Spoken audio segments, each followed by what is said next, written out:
Sur le Covid, là, pour le coup, la France n'a pas fait différemment des autres pays. À partir du moment où on arrêtait. Bon, et quant au Covid, vous dites qu'il fallait pas faire. Parce qu'on peut comme ça lancer des trucs. Vous dites on pouvait pas, il fallait pas faire de ce qui a été fait, arrêter le pays, etc. Je vous rappelle quand même, c'est un peu facile de dire ça aujourd'hui. Je vous rappelle quand même que le Covid a fait 160 000 morts, dont des gens, vous en connaissez peut-être pas, que nous on connaît. Quoi ? Vous reconnaîtrez au moins qu'on disait la même chose pendant la crise. Oui, mais je vous reproche pas. Je dis simplement que moi, ce que je constate, c'est que vous le vouliez ou non, quasiment tous les gouvernements ont fait la même chose. Que ceux qui n'ont pas fait ça... Mais lisez René Girard. Lisez René Girard sur le mimétisme, ça va. Non mais Gérard, vous n'allez pas parler tout le temps. Non, j'ai fini. Depuis la première minute, on n'entend que vous. C'est vrai, je parle. C'est surtout que c'est un argument qui précisément nous plonge parfois dans le précipice, puisqu'on ne réagit que parce que les autres le font en permanence. Ça s'appelle le mimétisme. Lisez René Girard, bon sang de bois. Sur les réflexes mimétiques, lisez. C'est pas parce que les autres le font que tu dois le faire.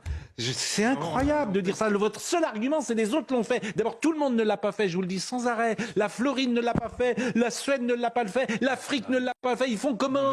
Pourquoi ça a pas et pourquoi ça a disparu ? Et quand on me dit le vaccin a fait, quand j'entends dire cette bêtise, c'est le vaccin qui a éradiqué le Covid. Les pays qui sont pas vaccinés, et il est parti le Covid en Afrique. Mais laissez-moi terminer au lieu de parler tout le temps. En Afrique, comment vous expliquez que le Covid n'existe plus ? Vous qui êtes si fort, ils sont pas vaccinés. Il n'y a jamais eu de Covid en Afrique. Ah bon ? Il n'y en a pas. Bah oui, c'est un constat. Il y en a eu très peu en tout cas. Notamment à cause du climat. Le continent africain a dépassé les 3 millions de cas positifs à la Covid-19 et comptabilise plus de 75 000 décès.